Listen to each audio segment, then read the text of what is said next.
ಸ್ನೇಹಿತರೆ, ಎಲ್ಲರಿಗೂ ನಮಸ್ಕಾರ. ಲೋಕಸಭಾ ಚುನಾವಣೆಯ ಮತದಾನದ ದಿನಾಂಕ ಘೋಷಣೆ ಆಗಿದೆ. ಎಲೆಕ್ಷನ್ ಡೇಟ್ ಅನೌನ್ಸ್ ಆಗಿದೆ. ಕರ್ನಾಟಕದಲ್ಲಿ 2 ದಿನ ನಡೆಯುತ್ತೆ. ಏಪ್ರಿಲ್ 26ನೇ ತಾರೀಕು ಮತ್ತೆ ಮೇ 7ನೇ ತಾರೀಕು ಎಲೆಕ್ಷನ್ ನಡೆಯುತ್ತೆ, ಚುನಾವಣೆ ನಡೆಯುತ್ತೆ. ಇನ್ನು ಯಾವ ಕಡೆಗಳಲ್ಲಿ ಯಾವಾಗ ಚುನಾವಣೆ ನಡೆಯುತ್ತೆ ಅಂದ್ರೆ ಮತದಾನ ನಡೆಯುತ್ತೆ ಅಂತ ಇಲ್ಲಿ ನಿಮ್ಗೆ ಸ್ಕ್ರೀನ್ ಮೇಲೆ ಒಂದು ಲಿಸ್ಟ್ ಅನ್ನ ಕೊಟ್ಟಿದ್ದೀನಿ, ನೀವು ನೋಡ್ಕೋಬಹುದು. ಇನ್ನು ಎರಡನೇದಾಗಿ ಸ್ನೇಹಿತರೆ, ಕಾಂಗ್ರೆಸ್ ಇಂದ ಮತ್ತೆ 2 ಗ್ಯಾರಂಟಿಗಳನ್ನ ಘೋಷಣೆ ಮಾಡಿದರೆ ಅದ್ರ ಬಗ್ಗೆನೂ ಕೂಡ ಇವತ್ತಿನ ವಿಡಿಯೋದಲ್ಲಿ ನಿಮ್ಗೆ ತಿಳಿಸ್ಕೊಡ್ತೀನಿ. ಮೊದಲನೇದಾಗಿ ಲೋಕಸಭಾ ಚುನಾವಣೆ ಹತ್ತಿರ ಇರೋದ್ರಿಂದ ಕಾಂಗ್ರೆಸ್ ಪಕ್ಷದಿಂದ ಮತ್ತೆ 2 ಗ್ಯಾರಂಟಿ ಘೋಷಣೆಗಳನ್ನ ಮಾಡಿರುವಂತದ್ದು.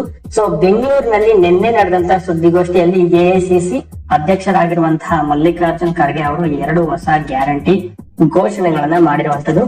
ಅದರಲ್ಲಿ ಮೊದಲನೇದಾಗಿ ಶ್ರಮಿಕ ನ್ಯಾಯ ಗ್ಯಾರಂಟಿ, ಇನ್ನು ಎರಡನೇದಾಗಿ ಭಾಗಿದಾರ ನ್ಯಾಯ ಗ್ಯಾರಂಟಿ. ಹಾಗಾದ್ರೆ ಏನಿದು ಶ್ರಮಿಕ ನ್ಯಾಯ ಗ್ಯಾರಂಟಿಯಲ್ಲಿ ಏನೇನೆಲ್ಲ ಗ್ಯಾರಂಟಿ ಅನ್ನ ಕೊಟ್ಟಿದ್ದಾರೆ ಅಂತ ಇವಾಗ ನೋಡೋಣ.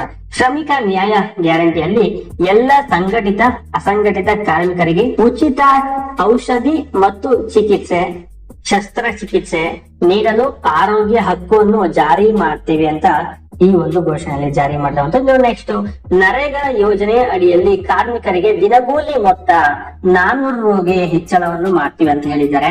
ಇದು ನೆಕ್ಸ್ಟ್, ನರೇಗಾ ಮಾದರಿಯಲ್ಲಿ ನಗರ ಉದ್ಯೋಗ ಖಾತ್ರಿ ಯೋಜನೆಯನ್ನು ಕೂಡ ನಾವು ಜಾರಿ ಮಾಡ್ತೀವಿ ಅಂತ ಹೇಳಿದ್ದಾರೆ. ಅಂದ್ರೆ ಗ್ರಾಮೀಣದಲ್ಲಿ ನರೇಗಾ ಯೋಜನೆ ಮಾದರಿ ಇದೆಯಲ್ಲ, ಆ ಮಾದರಿಯನ್ನು ನಗರಕ್ಕೂ ಕೂಡ ಉದ್ಯೋಗ ಖಾತ್ರಿಯನ್ನ ಯೋಜನೆಯ ಜಾರಿಗೆ ತರ್ತೀವಿ ಅಂತ ಇಲ್ಲಿ ಹೇಳಿರುವಂತದ್ದು. ಇನ್ನು ಅಸಂಘಟಿತ ಕಾರ್ಮಿಕರಿಗೆ ಜೀವ ವಿಮೆ ಮತ್ತು ಅಪಘಾತ ವಿಮೆಯನ್ನ ಕೊಡ್ತೀವಿ ಅಂತ ಇಲ್ಲಿ ಹೇಳಿರುವಂತದ್ದು. ಇನ್ನು ನೆಕ್ಸ್ಟ್, ಕಾರ್ಮಿಕ ವಿರೋಧಿ ಕಾಯ್ದೆಗಳಿಗೆ ತಿದ್ದುಪಡಿಯನ್ನ ಮಾಡ್ತೀವಿ ಅಂತ ಈ ಒಂದು ಶ್ರಮಿಕ ನ್ಯಾಯ ಗ್ಯಾರಂಟಿಯನ್ನು ಕೊಟ್ಟಿರುವಂತದ್ದು. ಹಾಗಾದ್ರೆ ಇನ್ನು ಭಾಗಿದಾರ ನ್ಯಾಯ ಗ್ಯಾರಂಟಿಯಲ್ಲಿ ಏನೇನೆಲ್ಲ ಗ್ಯಾರಂಟಿಯನ್ನ ಘೋಷಣೆ ಮಾಡಿದ್ದಾರೆ ಅಂತ ನೋಡೋದಾದ್ರೆ, ಸಾಮಾಜಿಕ ಆರ್ಥಿಕ ಶೈಕ್ಷಣಿಕ ಜಾತಿ ಗಣತಿ ನಡೆಸಿ ದೇಶದ ಸಂಪತ್ತು ಸಮಾನವನ್ನ ಹಂಚಿಕೆ ಮಾಡ್ತೀವಿ ಅಂತ ಗ್ಯಾರಂಟಿನ ಕೊಟ್ಟಿದ್ದಾರೆ.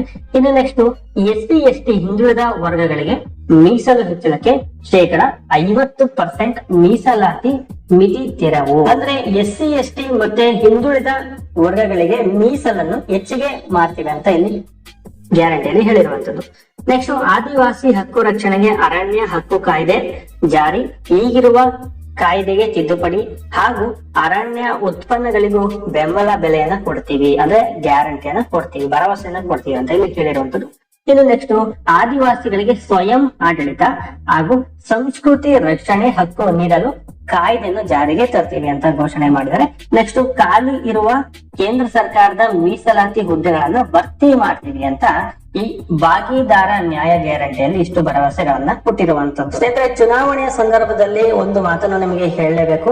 ಸೊ ಯಾರಿಗಾದ್ರೂ ವೋಟ್ ಮಾಡಿ, ಆದ್ರೆ ಮರೆಯದೆ ಯಾರು ತಪ್ಪದೆ ವೋಟ್ ಮಾಡಿ ಸ್ನೇಹಿತರೆ. ವೋಟ್ ಮಾಡುವಂತದ್ದು ಅಂದ್ರೆ ಮತದಾನ ಮಾಡುವಂತದ್ದು ನಿಮ್ಮ ಹಕ್ಕಾಗಿರುತ್ತೆ. ನಾನು ಇಂಥವರಿಗೆ ಮಾಡಿ, ಈ ಪಕ್ಷದವರಿಗೆ ಮಾಡಿ, ಈ ಪಕ್ಷದವರಿಗೆ ಮಾಡಬೇಡಿ ಅಂತ ಹೇಳ್ತಾ ಇಲ್ಲ.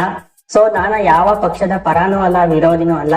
ನಿಮ್ಮ ಹಕ್ಕನ್ನು ನೀವು ಚಲಾಯಿಸಿ, ನಿಮ್ಮ ಮುಂದಿನ ಭವಿಷ್ಯಕ್ಕಾಗಿ, ನಿಮ್ಮ ಮಕ್ಕಳ ಭವಿಷ್ಯಕ್ಕಾಗಿ, ನಿಮ್ಮ ಮೊಮ್ಮಕ್ಕಳ ಭವಿಷ್ಯಕ್ಕಾಗಿ ನೀವು ಖಂಡಿತವಾಗ್ಲೂ ಮತದಾನ ಮಾಡ್ಲೇಬೇಕು. ನೀವು ಇವಾಗ ಸೆಲೆಕ್ಟ್ ಮಾಡುವಂತಹ ಪಕ್ಷ ಆಗಿರ್ಬೋದು, ವ್ಯಕ್ತಿ ಆಗಿರ್ಬೋದು, ನಿಮ್ಮ ಮುಂದಿನ ಪೀಳಿಗೆಗೆ ಉಪಯೋಗ ಆಗುವಂತಹ ಪಕ್ಷವನ್ನು ಆಯ್ಕೆ ಮಾಡಿ ಅನ್ನುವಂಥದ್ದು ನನ್ನ ಒಂದು ಸಲಹೆ. ಸೊ ಹಾಗಾಗಿ ಎಲ್ಲರೂ ತಪ್ಪದೆ ಮತದಾನವನ್ನ ಮಾಡಿ. ಸೊ ಇದಿಷ್ಟು ಗ್ಯಾರಂಟಿ ಘೋಷಣೆಯ ಬಗ್ಗೆ. ಇನ್ನು ಲೋಕಸಭಾ ಚುನಾವಣೆಯ ದಿನಾಂಕ ಘೋಷಣೆ ಆಗಿದೆ. ಕರ್ನಾಟಕದಲ್ಲಿ ಏಪ್ರಿಲ್ 26 ಮತ್ತು ಮೇ 7ನೇ ತಾರೀಕು ಚುನಾವಣೆ ನಡೆಯುತ್ತೆ, ಅಂದ್ರೆ ಮತದಾನ ನಡೆಯುತ್ತೆ. ಯಾವ ಭಾಗದಲ್ಲಿ ಯಾವ ದಿನಾಂಕ ಅಂತ ಇಲ್ಲಿ ಲಿಸ್ಟ್ ಕೊಟ್ಟಿದ್ದೀನಿ, ನೀವು ನೋಡಬಹುದು.